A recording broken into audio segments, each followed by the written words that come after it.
যুবসাথীর দ্বিতীয় কিস্তির টাকা নিয়ে আজকের বড় আপডেট বেরিয়ে এসেছে। হ্যাঁ বন্ধুরা, তোমরা ঠিকই শুনছো। যুবসাথীর যে দ্বিতীয় কিস্তির টাকা, সেটা আজকে সব থেকে বড় আপডেট বেরিয়ে এসেছে। সেটা নিয়ে আমি তোমাদের সঙ্গে এখন কথা বলবো। তুমি কি এখনও টাকা পাওনি? তবে এই ভিডিওটা শুধুমাত্র তোমার জন্য। ভিডিওটা শেষ পর্যন্ত দেখুন আর এনজয় করুন। আজ এই ভিডিওতে আমি তোমাদের বলে দেবো কার টাকা কবে আসবে আর কাদের আগে টাকা আসবে। তো ভিডিওটা শেষ পর্যন্ত দেখতে থাকুন। আর দ্বিতীয় কিস্তির টাকা দিতে এত লেট হচ্ছে কেন, আমি তোমাদের সব এই ভিডিওতে বলবো। তো নমস্কার বন্ধুরা, তোমরা দেখছো NK নিউজ বাংলা আর আমি তোমাদের সাথে নেব, ঠিক আছে? তো তোমরা একটু ভিডিওটা সাপোর্ট করো আর বেশি বেশি শেয়ার করে দাও, যারা প্রথম কিস্তি পাওনি বা দ্বিতীয় কিস্তির টাকার জন্য অপেক্ষা করছো। তো চলো ভিডিওটা শুরু করা যাক। আজকের ভিডিওতে আমরা আলোচনা করব যুবসাথীর দ্বিতীয় কিস্তির টাকা নিয়ে। তোমরা হয়তো অনেকেই টেনশনে আছো যে একবার টাকা দিলেও আর টাকা দিচ্ছে না, তার মানে এটা ফ্যাক, টাকা দেবে না। তো ঠিক আছে বন্ধুরা, তোমাদের জন্য আমি সবথেকে বড় আপডেট নিয়ে এসেছি। কবে আসবে টাকা বা টাকা আসবে কি না, আজ আমি সব তোমাদের এই ভিডিওতে বলে দিচ্ছি। তো সবচেয়ে বড় আপডেট হচ্ছে সরকারের তরফ থেকে জানানো হয়েছে খুব শীঘ্রই যুবসাথীর দ্বিতীয় কিস্তির টাকা সবার ব্যাংকে পাঠানো হবে।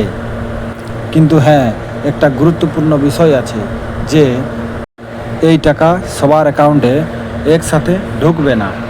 ধাপে ধাপে ব্রাঞ্চ অনুযায়ী টাকা ঢোকা শুরু হয়েছে।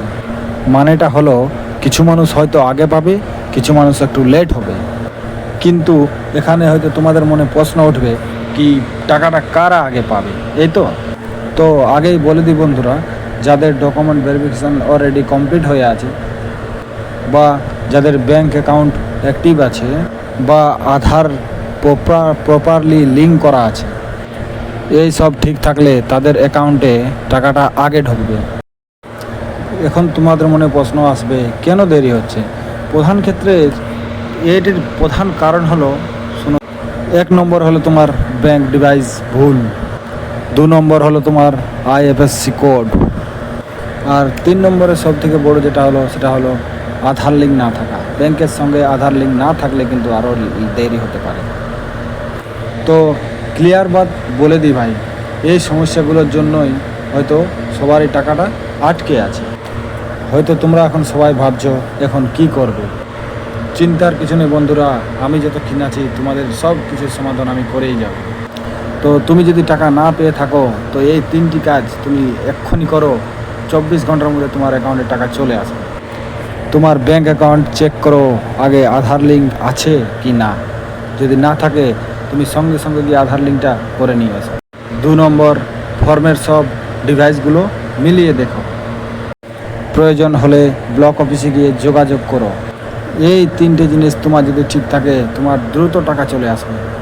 আর হ্যাঁ, আরেকটা তোমাদের জরুরি সতর্কতা বলে দিই, কেউ যদি বলে টাকা পাইয়ে দেবো, টাকা দাও, তাহলে তোমরা কিন্তু তাকে গালি দেবে, ডাইরেক্ট গালি। কারণ দেখো ভাই, এটা পুরোপুরি সরকারি স্কিম, এখানে কেউ কিছু বলতে পারবে না। আমি তোমাদের বলবো আমি তোমাদের টাকা পাইয়ে দেবো, তোমরা আমায় 10,000 দাও, 20,000 দাও, এটা কি সম্ভব? বলো, তোমরাই বলো।